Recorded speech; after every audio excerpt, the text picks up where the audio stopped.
Baik, Assalamualaikum warahmatullahi wabarakatuh. Saya Ahmad Rifai Setiawan dengan NRP 5017251021. Baik, di video kali ini kita akan bahas di chapter ke-12 yaitu mengenai weathering and soil, yaitu pelapukan dan juga tanah. Baik, sebelum kita bahas lebih lanjut, mungkin kita sedikit mengulas tentang eh, gini deh, definisi dari pelapukan dan tanah itu sendiri apa. Jadi pelapukan ini merupakan proses di mana lapuknya suatu batuan itu, yang mana batuan itu terbentuk dari adanya siklus proses pembuatan batuan, pembentukan batuan, yaitu yang diawali dengan eh, pertama itu dalam proses siklusnya itu ada magma gitu. Magma, kemudian dari magma ini dia mengalami kristalisasi atau apa sih namanya, solidification. Ya, solidification ini magma terus tersolidification atau terkristalisasi gitu menjadi sebuah batu, namanya batuan beku. Jadi ketika magma dia membeku akibat penurunan suhu gitu ya, dia akan menjadi batuan. Gini, sebelum batuan deh, mineral. Sebelum mineral deh, kristal. Kristal ini merupakan alami yang terbentuk secara alami gitu, tanpa adanya bantuan manusia. Terus mineral adalah kumpulan dari kristal-kristal dan batuan adalah kumpulan dari mineral itu gitu.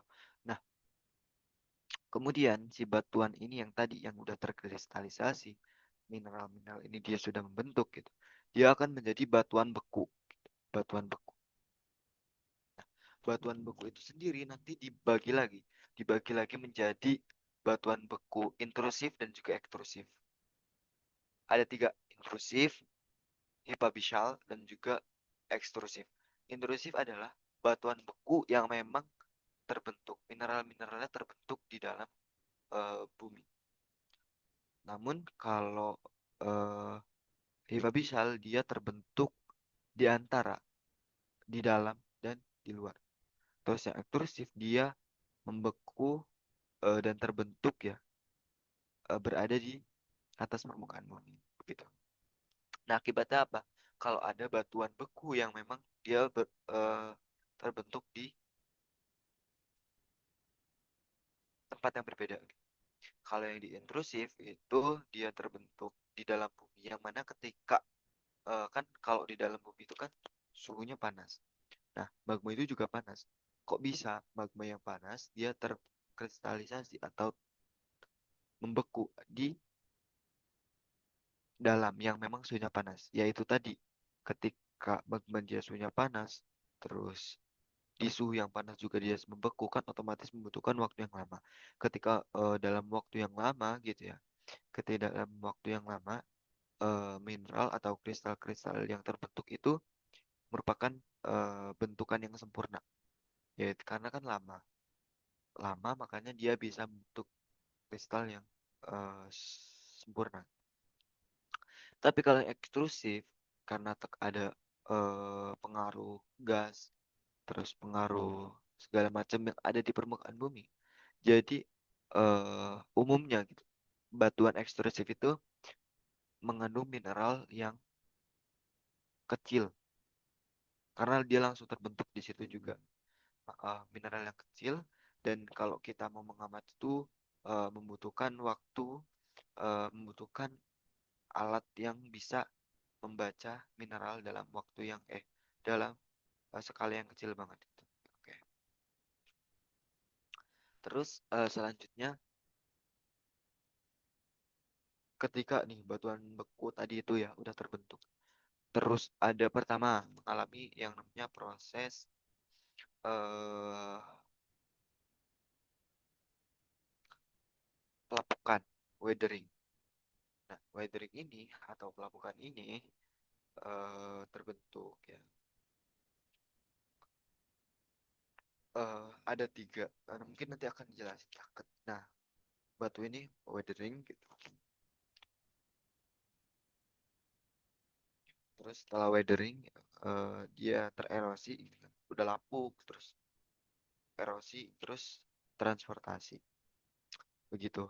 Nah, dari si pecahan-pecahan batuan beku yang dia sudah mengalami proses tadi gitu ya, proses tadi itu terus terdeposisi membentuk suatu batuan. Nah, itu namanya batuan sedimen. Kalau yang tadi itu berarti eh, prosesnya itu namanya sedimentisasi. Terus ada yang namanya setelah batuan sedimen itu eh, ketika si batuan sedimen ini terkena yang namanya temperatur and pressure. Temperatur and pressure dia akan terbentuklah gitu. Dan namanya batuan metamorf. Nah, yang namanya eh, temperatur and pressure is calling is metamorphosis gitu. Jadi metamorfosis adalah suatu proses di mana batuan mengalami atau terkena pressure and temperatur. Lah, berarti metamorf itu cuma dari batuan sedimen? Enggak. Bisa jadi dia ketika tadi, ketika si magma sudah membentuk menjadi batuan beku, dia apabila terkena metamorfosisme atau terkena temperatur and pressure, dia langsung bisa menjadi yang namanya batuan metamorf. Gitu. Dan si batuan metamorf ini bisa apabila mengalami proses tadi sedimen gitu, dia bisa menjadi batuan sedimen gitu. Nah, setelah si batuan metamorf ini ya, batuan metamorf ini, terus ada lagi proses yang namanya melting atau peleburan, peleburan dari batuan itu.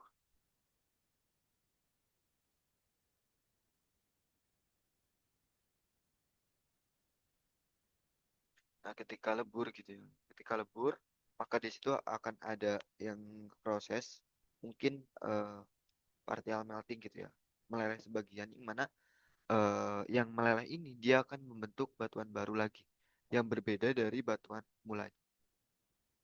Gitu. Nah, pada bab ini kita akan lebih membahas tentang weathering, erosion, and transportation. Jadi akan lebih membahas tentang proses eh, dalam batuan sedimen. Nah, yang pertama itu adalah weathering ya. Weathering itu merupakan kalau artinya sendiri itu merupakan kelompok dari apa sih namanya?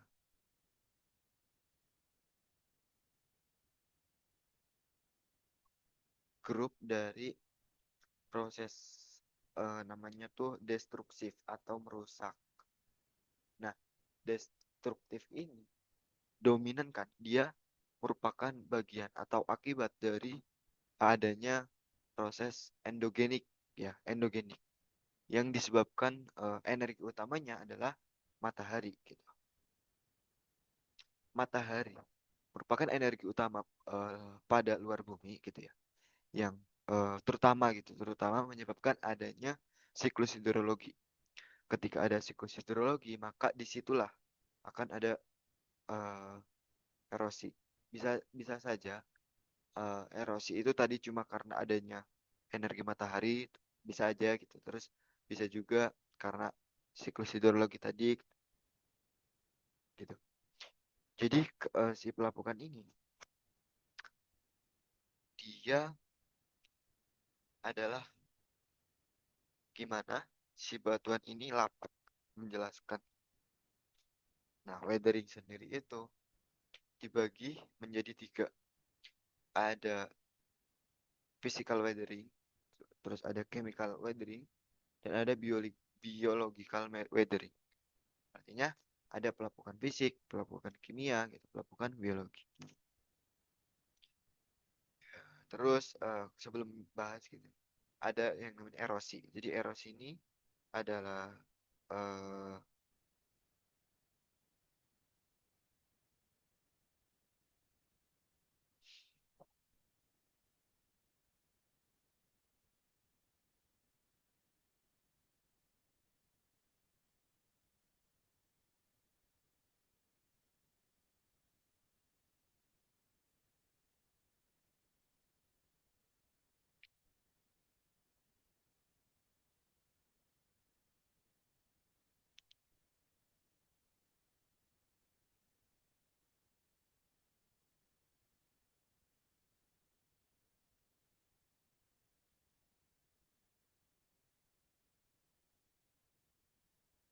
Erosi ini adalah si yang tadi lapuk itu gimana dia bisa terangkat atau terpindahkan oleh partikel-partikel atau agen-agen gitu. Seperti misal bisa saja angin, air, ataupun es. Itu erosi. Terus kalau transportasi ya berarti dari pecahan dan juga hasil erosi tadi itu terbawa dan juga tertransport begitu.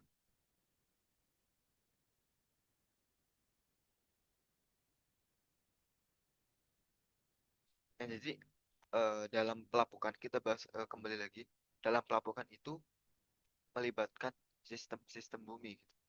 Ada beberapa sistem bumi yang memang dia terlibat dalam proses pelapukan batuan batuan yang ada di permukaan. Nah, yang pertama adalah eh, sistem matahari atau sistem panas bumi gitu ya. Seperti yang saya sudah tadi singgung, bahwasannya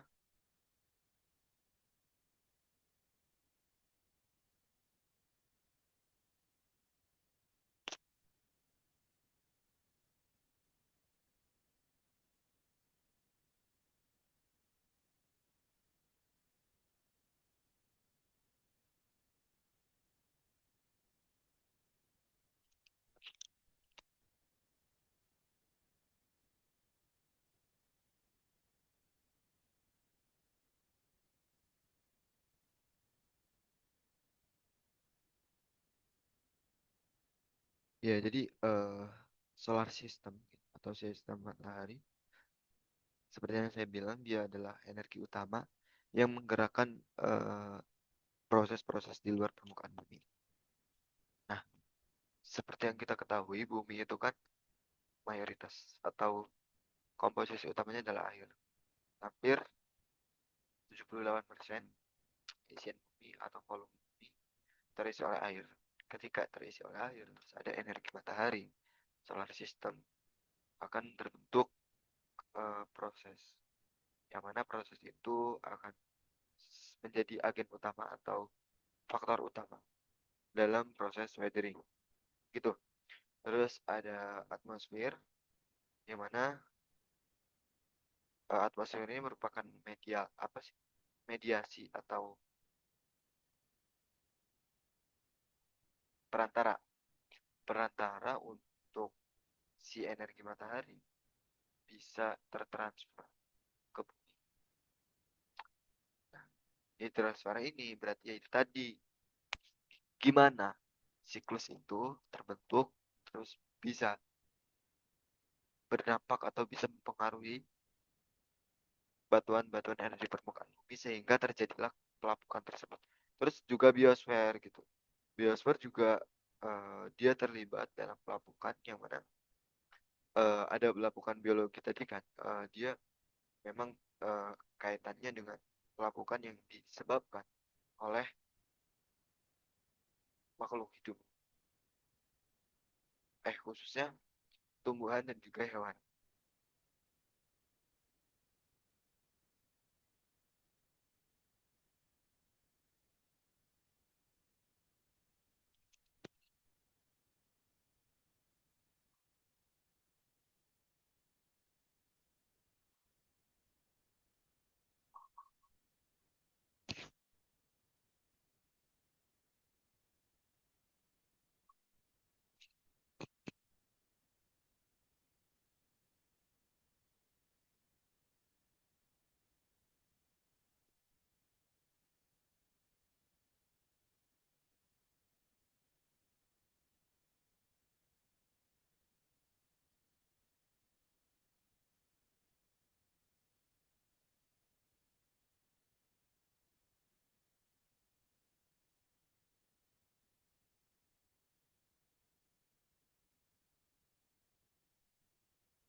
Nah, yang pertama itu ada mechanical weathering atau pelapukan eh, mekanik ya, fisik.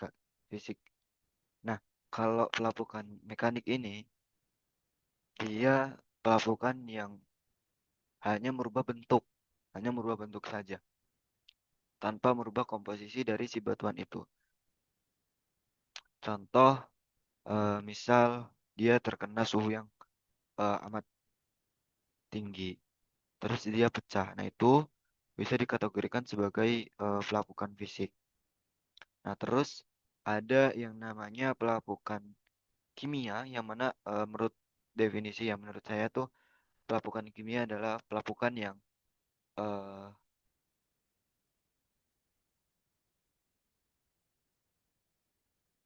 terbentuk atau dia disebabkan adanya pelarutan-pelarutan dari proses kimia. Misal ada air, misal ada air. Nah, air ini dia melarutkan CaCO3 atau karbonat. Ini deh di daerah Kars atau Kapur gitu. Itu tuh kalau ada yang pecah-pecah atau bolong-bolong itu merupakan yaitu pelapukan kimia.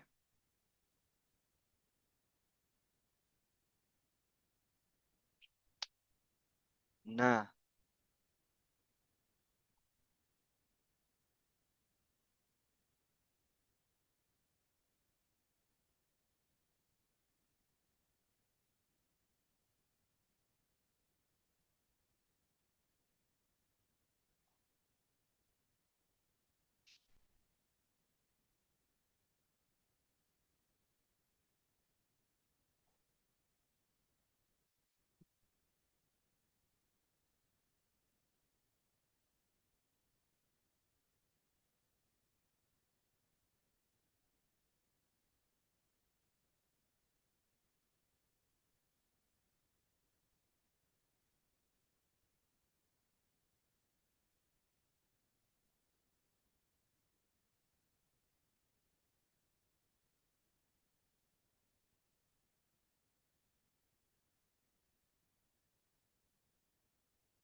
oke, pelapukan fisika itu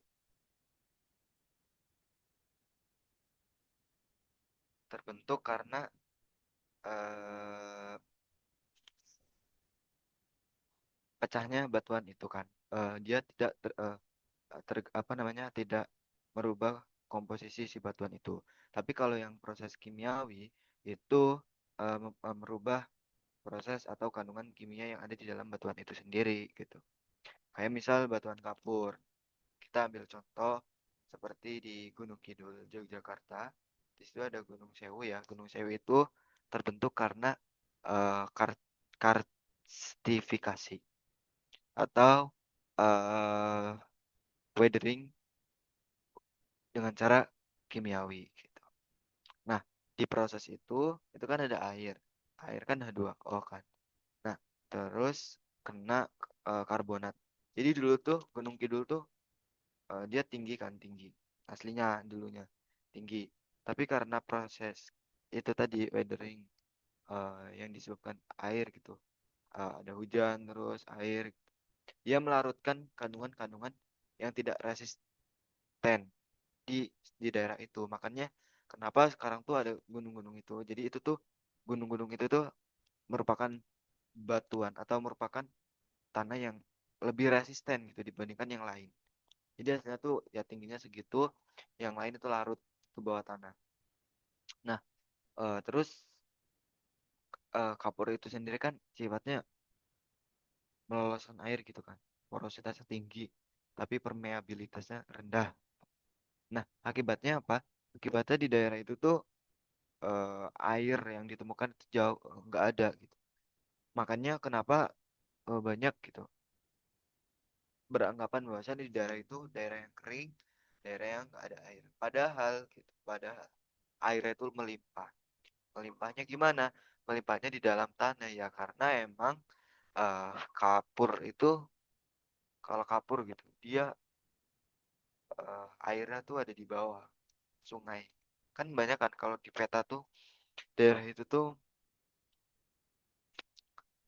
merupakan kontur yang nggak jelas ya karena sungai-sungai itu dia menghilang langsung ke bawah permukaan gitu. Terus eh di situ juga kayak kalau teman-teman main ke sana terus masuk ke gua, masuk di kedalaman hampir 2 sampai 5 meter itu ada sungai deras gitu. Kawan-kawan gitu ya kalau teman-teman lihat di situ di daerah itu juga Jogja itu ada sungai yang deras banget di bawah permukaan gitu. Kalau nggak salah 2 sampai 5 meter dan bahaya banget gitu. Soalnya misal di daerah itu tuh ada kan di ketika kita masuk ya ke dalam mulut gua terus kita menyelusuri sungainya itu dan sampai sekarang belum ada orang yang berani melanjutkan penelusuran itu ya karena air di situ deras terus membahayakan. Itu untuk salah satu contoh ya dari weathering chemical atau kimia. Nah, dari proses weathering itu, misal ya, itu juga bisa disebabkan karena eh batu gitu, batu, terus dia pecah karena temperatur gitu, pecah dikit lah, retak, retak, terus terisi air ya, terisi air, terus membeku, membeku, biasanya sih di kutub ya kalau nggak salah, membeku, membeku, terus kekuatan dari si air yang membeku ini semakin kuat gitu, dan akhirnya memecahkan batuan itu bisa. Terus misal bisa juga karena proses biologi kayak misal tumbuhan yang merusak batuan itu ya itu fisika juga. Terus pelapukan kimiawi itu kalau yang biologi itu disebabkan oleh oleh organisme makhluk hidup baik tumbuhan maupun hewan. Kalau yang hewan itu dia terbentuk misal jejak-jejaknya. Jadi nanti kalau pelapukan biologi itu ada pembagian jenisnya juga. Kayak misal cuma dari jejak, terus cuma dari bekas, terus cuma ada alur. Gitu. Itu nanti bisa dijelaskan lebih lanjut di bab selanjutnya. Nah, terus ada eh, eh, satu contoh lagi pelapukan fisik ya, pelapukan mechanical weathering itu di gurun. Kalau di gurun kita bisa lihat batu jamur. Batu jamur ini eh, satu contoh dari bentukan yang disebabkan oleh proses weathering mekanik ya. Karena dia terbentuk dia kan ada angin eh, angin gitu. Dia juga masuk erosi sih sebenarnya. Erosinya tuh dia membawa angin. Ya kan erosi utama di gurun kan angin kan. Angin membawa material-material di situ baik itu pasir, batu kerikil dan lain-lain. Nah, eh, kan kan di situ ada batu ya, ada batu. Terus ada angin nih yang mau mengerosi. Logikanya gini, kalau material yang berbentuk atau yang berat atau berbentuk gede gitu, dia bergeraknya cuma di dekat permukaan kan. Tapi kalau yang berbutir kecil-kecil pasir atau segala macamnya itu transport cara dia mengerosnya itu dia tersuspensi dengan angin ya. Jadi ketika dia mengerosi si batuan itu, yang bagian bawahnya dia tererosi oleh material-material yang berat, material-material yang besar. Terus kalau yang lebih atas itu dia hanya tererosi oleh material-material ringan dan kecil. Oleh karena itu, si batuan ini yang tadinya kayak bentukannya gitu, si bawahnya ini dia akan keruak atau lebih tererosi yang lebih besar gitu. Karena kan tererosi oleh material yang berat. Makanya bentukannya kayak batu jamur gitu. Itu yang di gurun. Terus ada lagi di gurun, iya di gurun bisa ya. Di gurun itu juga ada bute sama mesa ya. Ini merupakan proses dari pengendapan ya, pengendapan eolian gitu, angin-angin pengendapan yang terbawa dari pasir-pasir itu.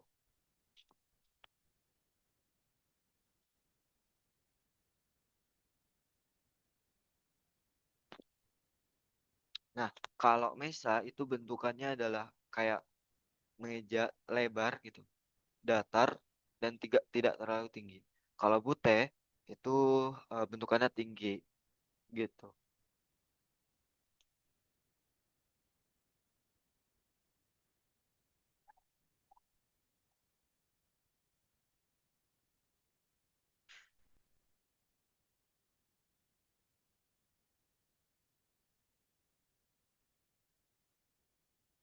Nah, bisa jadi kenampakan yang ada di permukaan bumi, morfologi atau bentukan-bentukan yang sekarang terjadi itu juga karena endogen ya.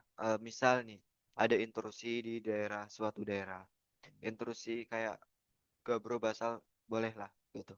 Nah, ketika intrusi ini terus mengalami proses tektonisme, ya, proses tektonisme, uplift, pengangkatan gitu. Pengangkatan terus ketika di permukaan terkena dengan yang namanya angin gitu. Ya tekanan angin gitu. Maka mungkin bisa membentuk struktur-struktur kayak misalnya sheet joint, pressure release gitu. Itu bisa jadi gitu.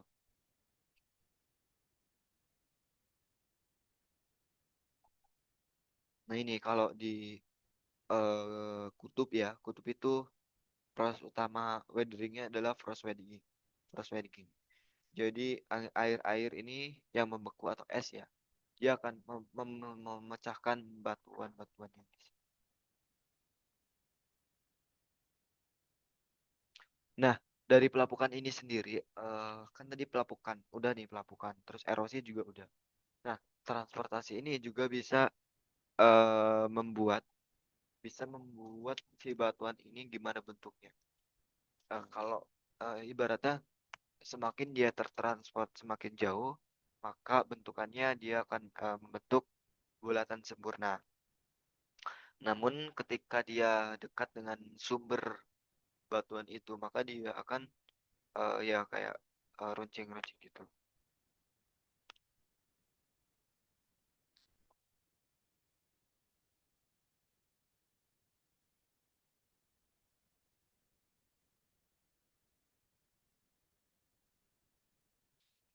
Nah, batuan sedimen yang tadi udah mengalami gitu ya, ada weathering, erosion, transportation, and deposition, gitu ya.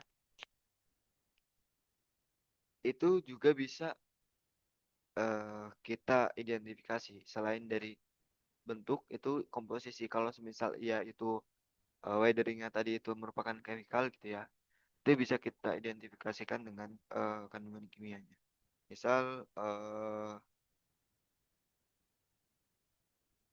batu pasir. Batu pasir itu ada yang eh, warnanya merah atau coklat. Biasanya itu eh, proses sedimentasinya ada dengan feldspar, ya feldspar dan juga hematit, ya. gitu. Makanya kenapa kayak misal di benua-benua atau lempeng yang benua-benua yang dari lempeng benua gitu, itu tuh tanahnya dominasinya itu hematit kalau enggak pasir ya kan. Kayak misal Kalimantan, tanahnya itu beda kayak di Jawa, dia lebih ke warna coklat oranye, ya, coklat oranye karena dia lempeng benua. Proses sedimentasi itu yang mempengaruhi.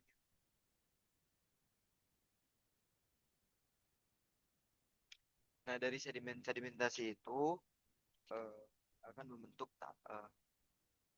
lapisan tanah. Jadi tanah itu kalau didefinisikan merupakan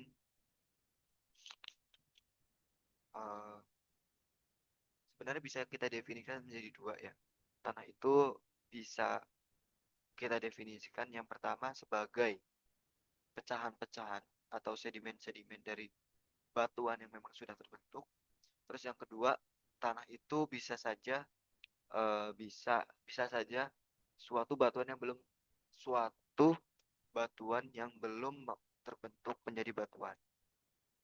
Artinya, kalau definisi yang pertama ya, dalam kacamata geologi yang pertama, tanah itu dia terbentuk ya, emang terbentuk dari kumpulan-kumpulan weathering-weathering si ininya gitu. Nah, terus kalau yang dari kacamata kedua, itu tanah itu bisa saja menjadi batuan. Artinya itu kayak gitu. Tanah itu bisa menjadi batuan gitu. Bisa ya tanah yang sekarang mungkin belum aja terbentuk menjadi batuan. Barangkali di berjuta 10 juta tahun yang akan datang gitu. Tanah yang kita tempati bisa saja menjadi batuan gitu kan. Batu batu lanau, batu segala macam. Itu dia. Terus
kalau kita teliti lebih lanjut, feldspar ya. Feldspar itu terbentuk pertama air hujan, air. Itu kan H2O. H2O eh terus ada CO2 di atasnya. Jadi gini, H2O plus CO2 kan. H2O plus CO2 itu nanti jadinya H2CO3. Nah, ketika H2CO3 ini udah mencapai tanah gitu ya, mencapai tanah maka dia akan terpisah. Eh, Unsur kimianya tuh jadi H plus doang. H plus sama HCO3 means. Jadi dia ada hidrogen sama asam asam apa sih namanya? Asam karbonat ya, asam karbonat. Nah, yang eh, hidrogen-hidrogen ini ya, hidrogen-hidrogen ini ketika udah di dalam tanah gitu, dia akan ada proses eh kalau dia misal kalau memang di situ karbon gitu, maka haknya ini ketika berinteraksi dengan CaCO3 atau kalsit, maka dia akan membentuk Ca2 plus HCO3. Ya. Nah, namun ketika H plus tadi itu ya, yang dari itu ketika H plus ini berinteraksi dengan felspar KAIS3O8 gitu ya. maka akan membentuk suatu unsur kimia.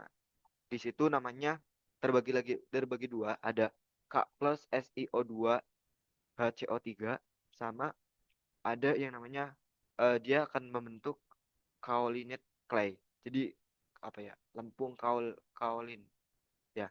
Nah, rumus kimianya adalah aluminium aluminium silika oksigen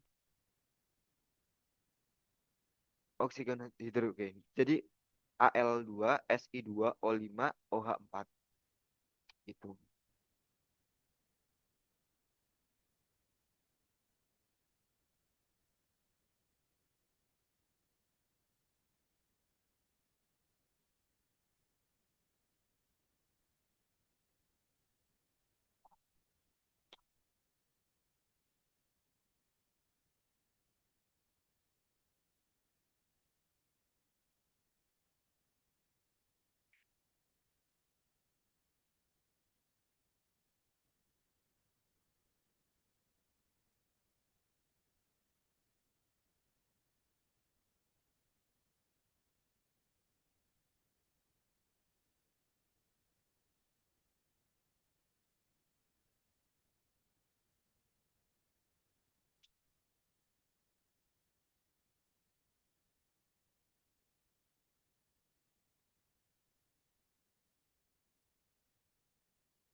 Nah, gitu.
Nah, ngomong-ngomong tentang tanah, jadi tanah itu tadi ya, dia merupakan hasil ekstraksi dari batuan-batuan sedimen-sedimen, yang mana kalau kita lihat dari molekul air, kan H2O kan.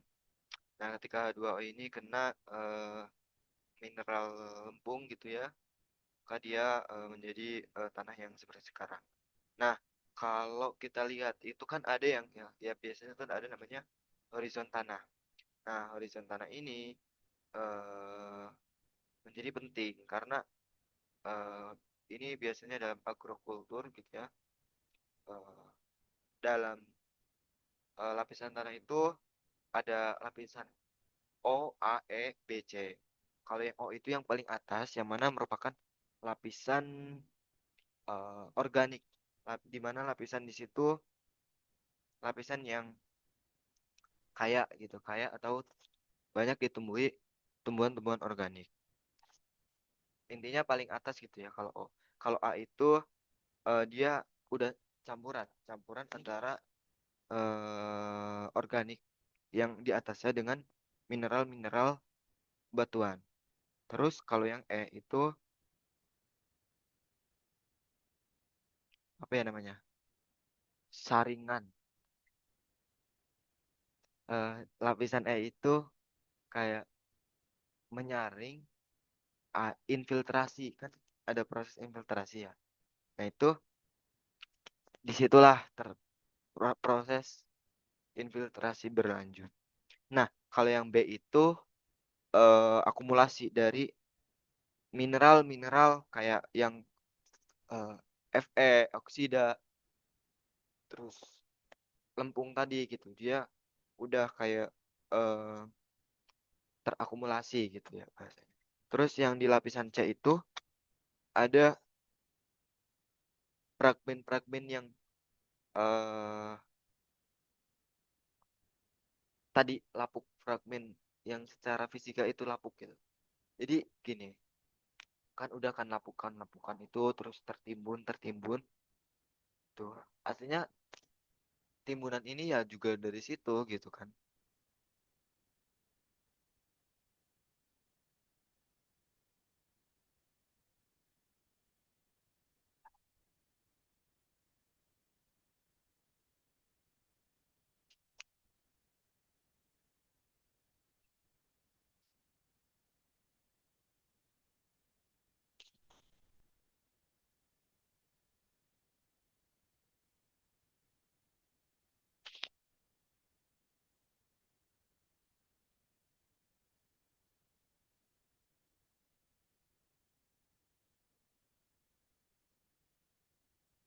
Di Amerika itu ada tempat ya, tempat di mana dia tanahnya itu tidak subur. Karena apa? Karena kandungan organik di dalam tanah itu kurang gitu. Jadi nggak bisa ditanami. Walaupun ya di situ tuh itu kayak cuma daerah kecil gitu kan. Padahal di pinggirnya itu udah subur banget pohon-pohon. Tapi di daerah itu karena memang kandungan tanahnya itu berbeda dari sekitarnya, itu tidak bisa ditanami tumbuhan. Jadi tumbuhan di situ tidak tumbuh dan juga tidak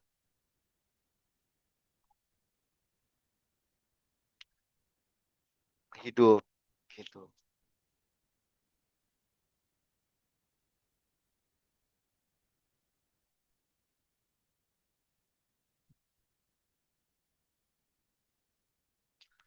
Nah, kalau teman-teman perhatiin juga tambang-tambang bauksit gitu, khususnya di tropik ya kayak di Indonesia, itu bisa aja dia terkena proses weathering, terus dia eh, proses weathering terus